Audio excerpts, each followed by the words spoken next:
पिता, पुत्र और पवित्र आत्मा के नाम पर आमीन। आप सबों को जय यीशु। आज हम लोग क्रूस रास्ते के 9वां स्थान पर मनन चिंतन करने जा रहे हैं। यहाँ पर हम लोग ईसा मसीह के क्रूस के साथ तीसरी बार गिरने के विषय में मनन चिंतन करते हैं। हम लोग तीसरे स्थान पर ईसा मसीह का पहली बार क्रूस के नीचे गिरने के विषय में, जो हमारे पापों के कारण, विशेषकर हमारे आत्मामारू पापों ने प्रभु यीशु मसीह को क्रूस के साथ गिराया करके हम लोगों ने मनन चिंतन किया। दूसरे बार गिरना हम लोगों ने 7वां स्थान पर मनन चिंतन किया। वह हमारे जीवन के कमजोरियां, जिन पापों पर हम बार बार गिरते हैं, इसलिए यीशु मसीह को दोबारा गिरना पड़ा, इस पर हम लोगों ने मनन चिंतन किया। आज हम लोग यीशु मसीह के तीसरी बार गिरने के विषय में मनन चिंतन करेंगे, क्योंकि प्रभु ने ऐसे अगुआ लोगों को, ऐसे प्रभु के पुरोहित लोगों को विशेष रूप से चुना और नियुक्त किया। अपने भेड़ों को चराने योग्य लोगों को प्रभु ने चुना। यदि हम लोग यिर्मयाह का ग्रंथ अध्याय 1 वाक्य 5 को पढ़ेंगे, वहाँ पर लिखा है, माता के गर्भ में तुमको रचने से पहले ही मैंने तुमको जान लिया, तुम्हारे जन्म से पहले ही मैंने तुमको पवित्र किया, मैंने तुमको राष्ट्रों का नबी नियुक्त किया। अर्थात ईश्वर जिनको चुनता है, माँ के गर्भ में जन्म लेने से पहले ही चुनता है और उन्हें पवित्र कर उन्हें अपने भेड़ों को चराने के लिए नियुक्त करता है।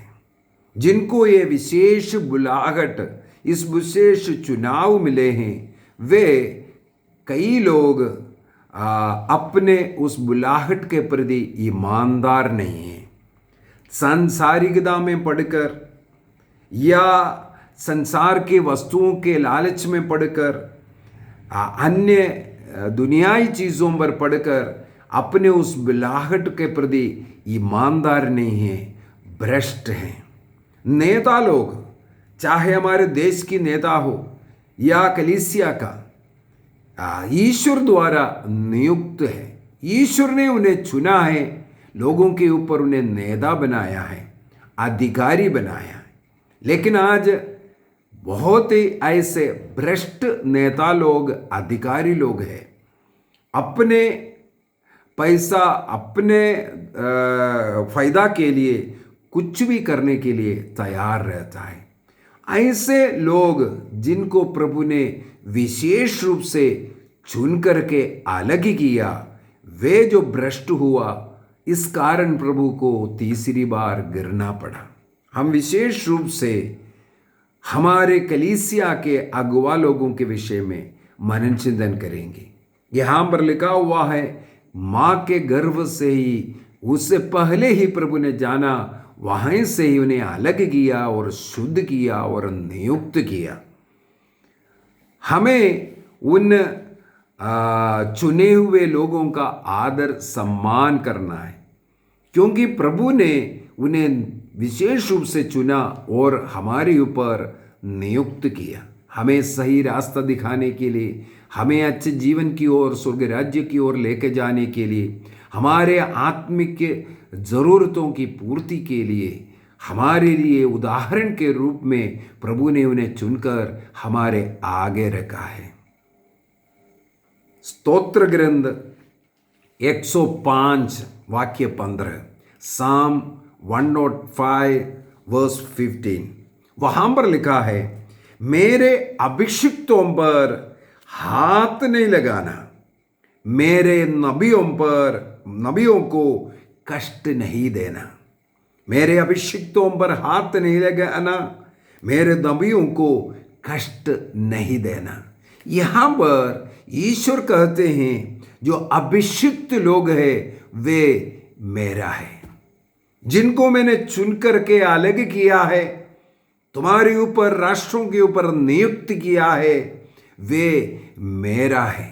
इसलिए उन्हें कोई कष्ट नहीं देना है, उन पर हाथ नहीं लगाना है। एक बहुत बड़ा नियम है। लेकिन हम अपने ऐसे पुरोहित लोग जो नियुक्ति हमारे ऊपर किया हुआ है, उनके ऊपर हम हाथ लगाते हैं, उन्हें हम कष्ट देते हैं। और सिराक चैप्टर 7, प्रवक्ता ग्रंथ, उसके अध्याय 7 वाक्य 31 से 33 तक का वचन में भी हम लोग ये पढ़ सकते हैं। सारे हृदय से तुम प्रभु पर श्रद्धा रखो और उसके याचकों का आदर करो। ईश्वर पर श्रद्धा भक्ति रखने के साथ साथ प्रभु के याचक लोगों का आदर सम्मान करना है। अपने सृष्टिकर्ता को अपनी सारी शक्ति से प्यार करो और उसके सेवकों को निराश मत करो। सारे हृदय से ईश्वर का आदर करो और याचकों का सम्मान करो। यहां पर ईश्वर के साथ प्रेम संबंध, ईश्वर भक्ति के साथ अपने चुने हुए याचकों को भी मिला करके कहते हैं। जिस प्रकार हम ईश्वर की भक्ति करते हैं, उसी प्रकार हमें प्रभु के याचकों का आदर करना है, सम्मान करना है। उन्हें कभी दुख नहीं पहुंचाना है, उनके खिलाफ षड्यंत्र रचना, उनके ऊपर गुस्सा करना, कई लोग उनके विरुद्ध में कितने गलत बातचीत करते हैं, यह सब हमें बंद करना है। हम लोग उदाहरण ले सकते हैं राजा दाऊद का। हमें मालूम है राजा दाऊद को मारने के लिए साउल उनके पीछे पड़ गया था। कई बार उनकी ओर भाला फेंका, लेकिन ईश्वर ने उन्हें बचाया, मरने से बचाया।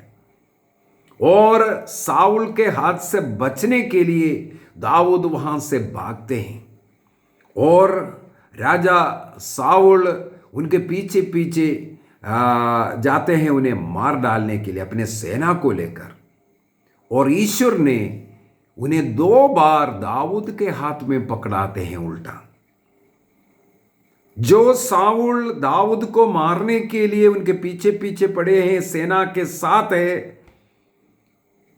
दाऊद को खत्म करने के लिए, मार डालने के लिए उनके पीछे पड़ा है, उसी साउल 2 बार दाऊद के हाथ में पड़ते हैं और आराम से मार डालने का मौका मिलते हैं। उनके साथ जो लोग थे उन्होंने कहा, देखो आपके शत्रु को ईश्वर ने आपके हाथों पर दिया है, यही अच्छा मौका है। सबसे पहले सामुएल का पहला ग्रंथ अध्याय 24 वाक्य 7 में हम लोग पढ़ते हैं। 1 सामुएल चैप्टर 24 वर्स 7, वहां पर हम लोग पढ़ते हैं, जब मौका मिला साथी लोग बोलते हैं उनको मार डालो, लेकिन दाऊद क्या जवाब देता है, प्रभु ये ना होने दे कि मैं अपने स्वामी प्रभु के अभिषिक्त पर हाथ डालूं। हो ईश्वर, ये ना होने दे, मैं अपने स्वामी, मेरे ऊपर जो राजा है उसके ऊपर और जो प्रभु के अभिषिक्त पर मैं हाथ डालूं, क्योंकि प्रभु ने उनका अभिषेक किया है। जिसे ईश्वर ने चुना है, अपने कार्य के लिए नियुक्त किया है, उनका अपमान करना, उनका निंदा करना, उन्हें पाप में डालना, उनका बर्बादी का कारण बनना, यह हमारे लिए घोर पाप है। उसी प्रकार अध्याय 26 वाक्य 9 में भी हम लोग पढ़ सकते हैं, दूसरी बार ईश्वर ने साउल को दाऊद के हाथ में दिया, अर्थात दाऊद बड़े आराम से साउल को मार सकता था। इस बार उनके जो साथी ने कहा, मैं अब उनके ही भाला लेकर के उन्हें जमीन पर गाड़ देता हूं, दोबारा मारने की जरूरत नहीं पड़ेगी, एक ही बार में उनको खत्म कर देंगे। लेकिन दाऊद क्या जवाब दिया? दाऊद ने अभिषेक को ये उत्तर दिया, उसे मत मारो। कौन प्रभु के अभिषिक्त को मारकर दंड से बच सकता है? क्योंकि ईश्वर ने उन्हें अभिषेक किया है, हमारे ऊपर राजा का अधिकार दिया है। उसको मार करके कौन ईश्वर के दंड से बच सकता है? अर्थात ईश्वर ने जिन लोगों को हमारे ऊपर नियुक्त किया है, चाहे आध्यात्मिकता के लिए, चाहे इस लौकिक जिंदगी के लिए संसार के नेता के रूप में, हमें उनका आदर करना है, सम्मान करना है।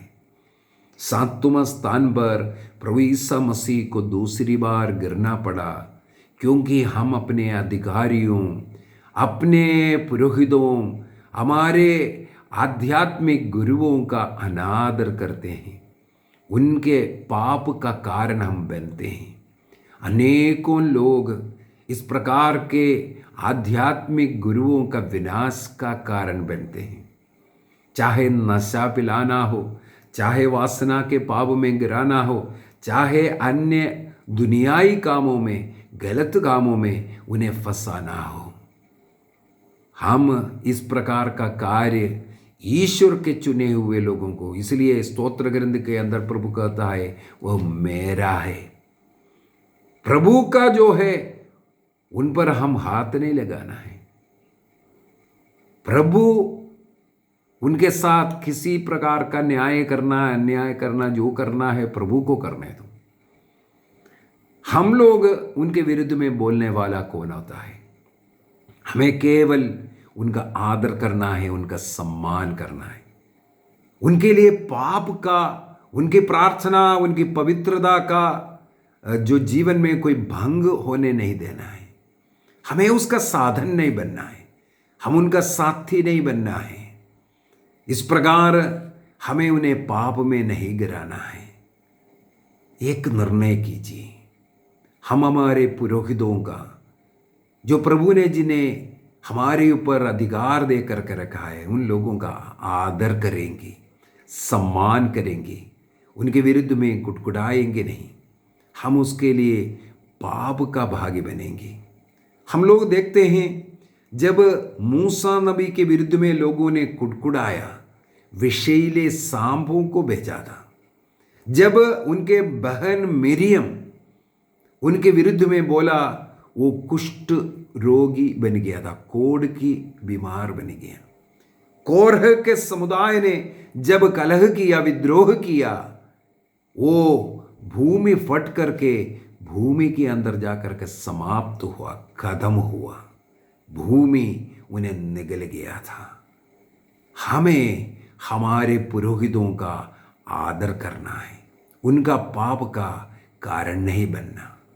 आज प्रभु ईसा मसीह को तीसरी बार क्रूस के साथ इसलिए गिरना पड़ा। हमारे जो चुने हुए लोग गिर रहा है, भक्ति से, प्रार्थना से, पवित्रता से गिर रहा है।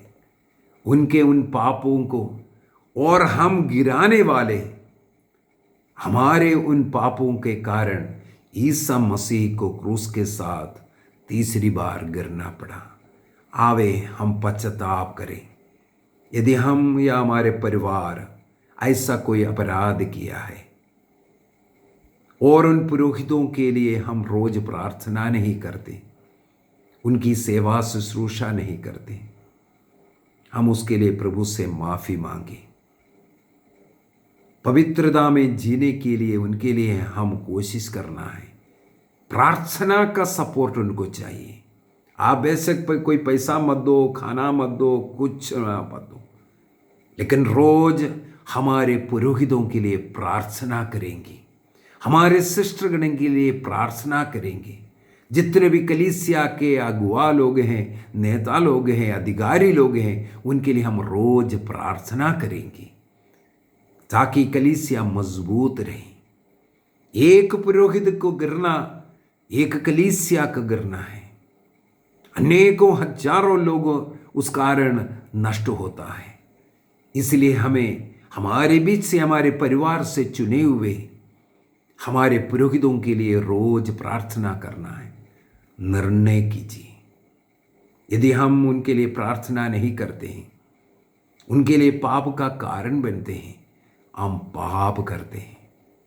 प्रभु ईसा मसीह तीसरी बार गिरे और उठ खड़े हो गए, फिर से आगे बढ़े। उसके पुण्य फलों के द्वारा हमारे सब पुरोहितों को, धर्म बहनों को, सुसमाचार प्रचारकों को, जितने भी चुने हुए ऐसे अगुवा लोग हैं, उन लोगों को फिर से उठ खड़े होकर कलीसिया के साथ जुड़कर, संत पापा के, पुरोहितों के, बिशपों के साथ उनसे जुड़कर कलीसिया की सेवा करने की शक्ति उन्हें मिले।